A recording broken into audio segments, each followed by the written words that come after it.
Привет всем! Вы на канале Ирена Адлер. Сегодняшнее видео будет немного историческим. Мы попробуем разобраться, что такое фейки или подделки в чешской винтажной бижутерии. Такое явление действительно существует. Люди покупают подобные вещи, и многие даже вообще не разочаровываются. Как это все называть, какими словами? Фейки, подделки или это вообще другие изделия? Давайте будем сегодня разбираться.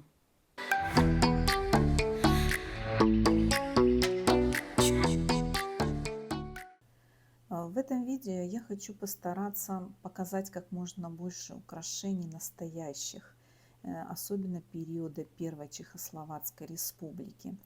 Это 20 лет, начиная с 1918 по 1938 годы. Эти украшения считаются как бы вершиной мастерства и самыми красивыми украшениями из всей истории чешской бижутерии. Именно эти украшения имитируют подделки, о которых мы сегодня говорим. Я специально говорю, что они имитируют, потому что эти подделки, они вообще не повторяют истинных украшений.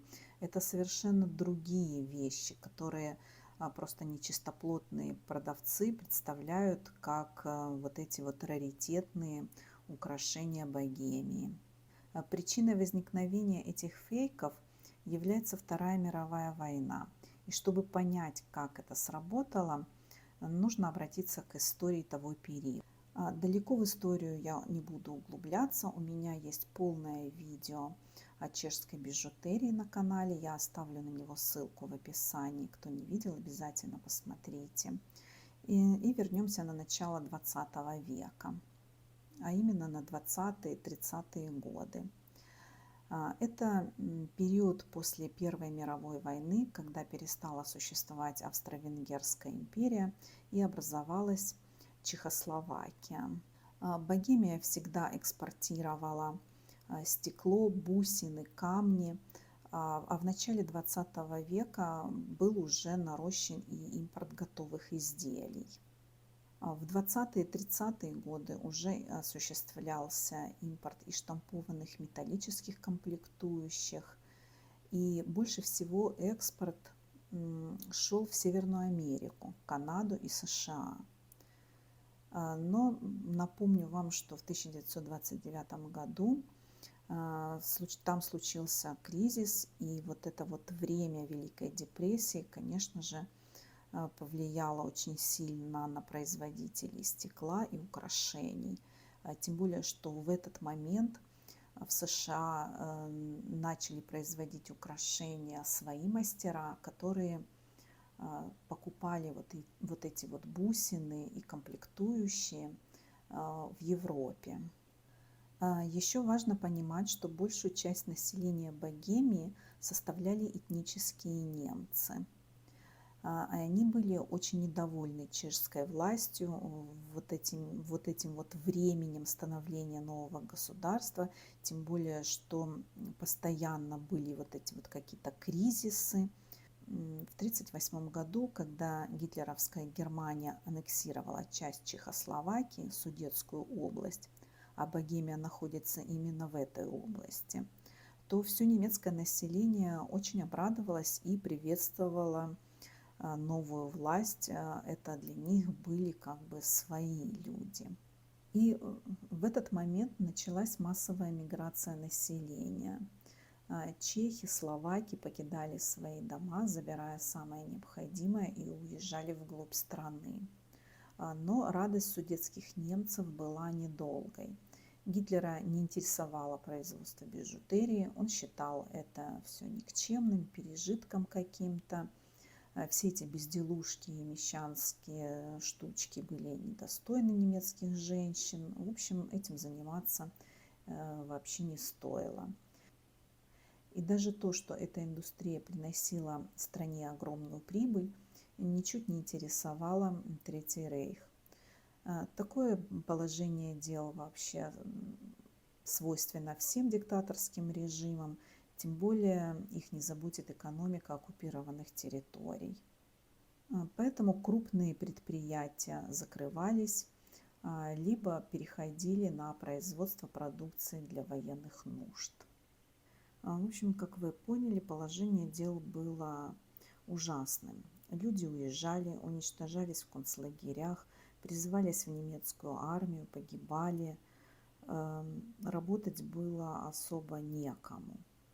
В то же время многие страны, в том числе США, Канада, Великобритания, это самые большие получатели всего экспорта, глядя на новые нацистские законы, объявляли бойкот и переставали покупать продукцию богемских мастеров. В наше время это называется санкциями, и все мы уже знаем, что это такое. Поэтому даже те немцы, которые хотели продолжать работать и производить украшения на экспорт, они тоже уезжали вглубь страны. Но этот период длился для них совсем недолго, потому что через год, в 1939 году, Гитлер начал Вторую мировую войну и аннексировал уже всю остальную часть Чехословакии, разделив ее с Венгрией. Там даже Польша претендовала на какой-то небольшой кусочек территории. И в целом санкции вот эти охватили уже всю Чехословакию, и совсем не важно было, куда и кто уехал. Такая ситуация продолжалась до самого освобождения в 1945 году. И надо учесть, что производство стекла и бижутерии было многоуровневым. Я об этом рассказывала вот в том историческом видео. Существовали не только большие заводы, но и множество мелких мастерских и даже домашних хозяйств, в которых шлифовали стекло, делали какие-то украшения.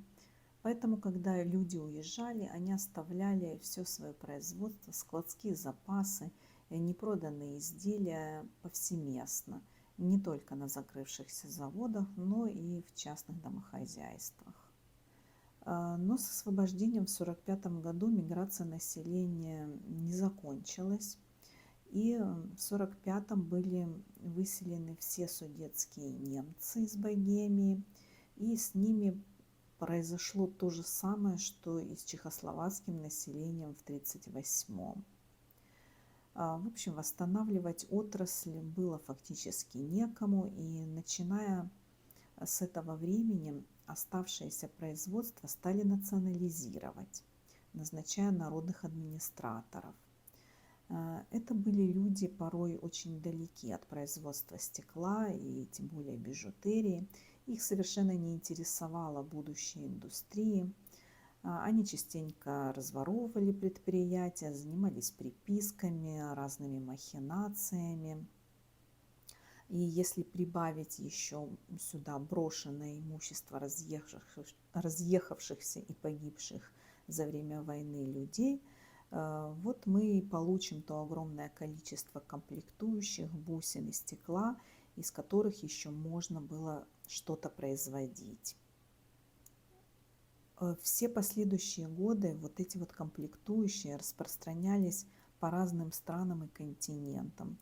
Что-то на законных основаниях, что-то в частном порядке. Поэтому производство фейков наладилось не только в Чехословакии, но и по Европе и Америке. И фактически пока мы не пришли к эпохе интернета, особой огласки вот этого производства фейков не было. Только с появлением интернета начали развиваться форумы какие-то специализированные. Я думаю, что вы помните, как мы общались тогда. И вот на них можно было прочитать, например, как американки возмущаются по поводу продажи на местных ярмарках и выставках богемских украшений, которые которых как-то подозрительно стало много, и большинство из них совсем были не похожи на работы чешских мастеров. Тем более, что эти люди еще помнили те настоящие украшения из Чехии, которые массово завозились в в США и в любые страны их было очень много, поэтому это не было что-то такое неизвестное. И сейчас можно на барахолке купить металлическую фурнитуру тех далеких времен. Я вот тут сняла несколько ящиков с такими комплектующими. Они уже некоторые даже покрыты ржавчиной. Как вы видите, здесь есть все: и браслеты, и серьги, и кольца. Я даже парочку вариантов купила, чтобы посмотреть, что же с ними можно сделать. Ну и я надеюсь, подробно объяснила природу возникновения таких поддельных украшений. Давайте уже на них посмотрим. Как правило, такие украшения сразу себя выдают. У них некрасивая изнанка, видны следы пайки, и чаще всего отсутствует золотое или серебристое покрытие, виден голый металл. И даже если вы видите фотографию в интернете без показа задней части, то странности дизайна сразу бросаются в глаза. Вот посмотрите, например, эта брошь. Детали этой броши совершенно не сочетаются друг с другом. Во-первых, по цвету, во-вторых, по дизайну. И в-третьих, вот эта вот стрекоза, женщина-стрекоза, она несимметричная и дает перекос в изделии. То есть брошь не сбалансирована. Видите, как нижняя подвеска красная неровно висит. Ну, к счастью, здесь есть и фотография задней части, поэтому сразу же мы видим, как вот к этой стрекозе припаяны дополнительные колечки, дополнительные стразы. В общем, горе-дизайнер, конечно, тут начудил. Дальше следующий пример фейковых колье. Как вы видите, проблема здесь та же самая. Бабочка несимметричная, колье не сбалансировано. Чешские украшения никогда не бывают такими, я не знаю, как это сказать, но, в общем, какими-то кривыми. Сразу видно, что это фейк, можно даже не смотреть наизнанку. Ну и второе украшение, уж не знаю, брошь это или колье. Ну, вы видите, здесь одна голова фараона, под ней другая голова. Такого, ну уж точно никогда чешские мастера не производили. На следующем фото я как раз соединила две фотографии, чтобы вы видели наглядно фейковое изделие и оригинальное. Вы видите, что одно другое не повторяет ни в коем случае. И, конечно, фейковое изделие, ну, просто ужасное по дизайну. Да, оно симметричное, но слишком много тут всего навешено. Очень много деталей и ярусов. Такими безвкусными колье тоже никогда не делались. Посмотрите, у этой бабочки, ну, явно лишний камень наверху красный и внизу белый.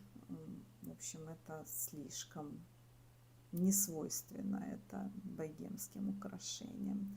Ну и с правой стороны вы видите оригинал, насколько он шикарен. Здесь похожие красные камни с белыми, и украшение полностью симметричное, сбалансированное. И, ну, что тут сказать, разница видна. И еще несколько примеров сережек. Одни опять с изогнутой стрекозой, опять серьги не сбалансированные. И второй оригинал, это уже синие серьги, прекрасные. Следующий вариант, это вообще просто что-то страшное, отвратительное. серьги со слоном, который к тому же еще и перевернут на 90 градусов. Такого, ну вообще, я не только в чешских украшениях, но и вообще нигде не видела, как это, как можно сделать украшение с перевернутой деталью. Не знаю. Я, конечно, еще сюда добавила фотографию оригинальных чешских сережек. Но разница, я думаю, очевидна, ничего не нужно объяснять. Следующий момент, который я заметила в поддельных украшениях, это сочетание цвета. Ну, в общем-то, это тоже часть безвкусного дизайна, вернее, даже отсутствие всякого дизайна. Красный, синий, зеленый, все цвета, и голубой, и белый, все собрано. Да, в чешских украшениях есть варианты с цветными камнями, с набором разных кристаллов, но выглядит это совершенно по-другому. Вот посмотрите, например, на это колье с красными и зелеными кабошонами. Разница тоже видна невооруженным глазом. Кстати, кроме того, что все серьги, которые я вам здесь показала, имеют ужасный дизайн, кроме этого, они еще имеют очень большой размер. Чешские серьги никогда не бывают огромных размеров. Это размер средний и маленький, но сережек, висящих до плеч, не бывает, не было никогда, потому что это не соответствовало моде тех времен. И пока я еще вам покажу оригинальные богемские украшения 20-30-х годов, подведу такой общий итог и сформулирую как бы признаки фальшивости украшений. Ну, первое – это отсутствие дизайна. Это главная причина. На конкретных примерах я уже вам это все объяснила.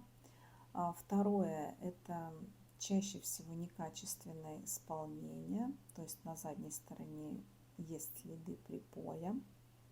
Третье. Часто бывает в интернет-магазинах у продавца очень много таких изделий. Такое впечатление, что он прям нашел мешок в пещере Аладдина с этими украшениями и вот все сразу выставил. Так не бывает. Украшений оригинальных с каждым днем в мире все меньше и меньше. Они очень быстро расходятся по коллекциям. Далее. В интернет-магазине, продающим такие украшения, мало фотографий, все обычно плохого качества.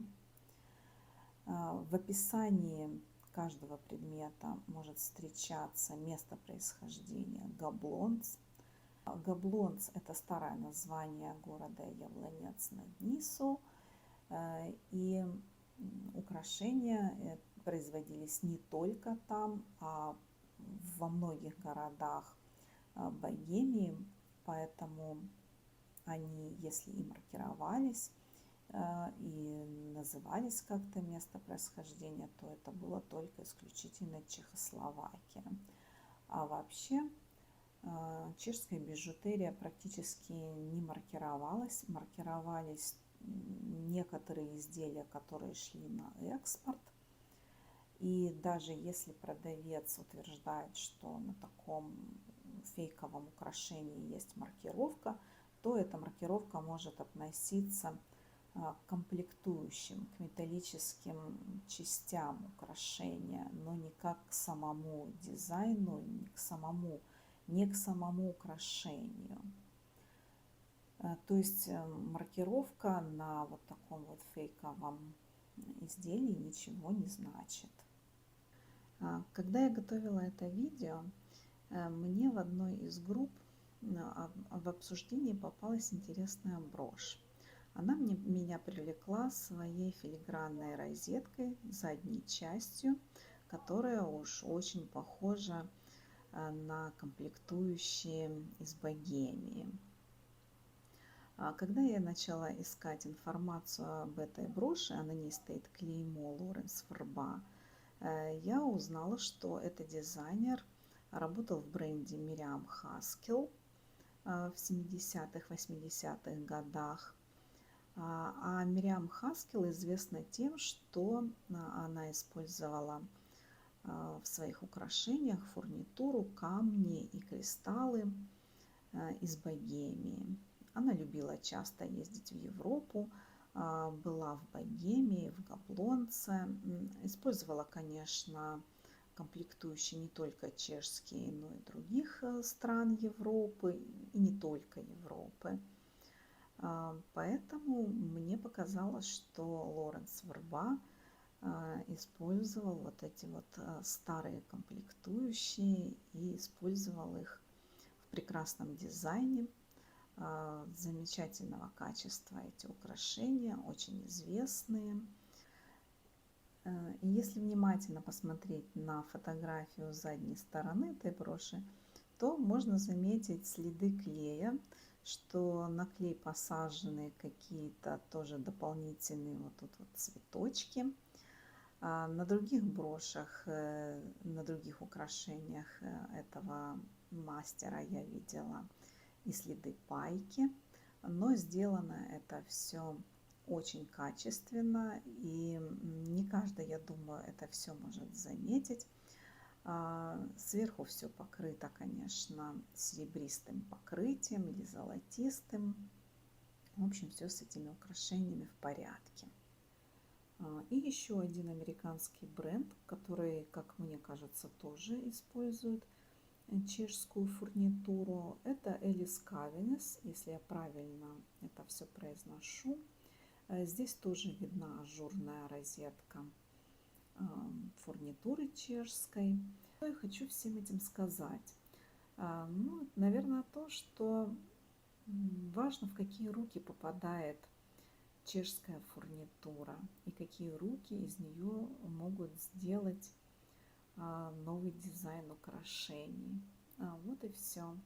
Но ни то и ни другое, ни плохой дизайн, ни хороший не является уже той чешской винтажной бижутерией. Пишите в комментариях, что вы думаете по теме сегодняшнего видео, как вы ко всему к этому относитесь. Подписывайтесь на канал. До встречи в следующем видео.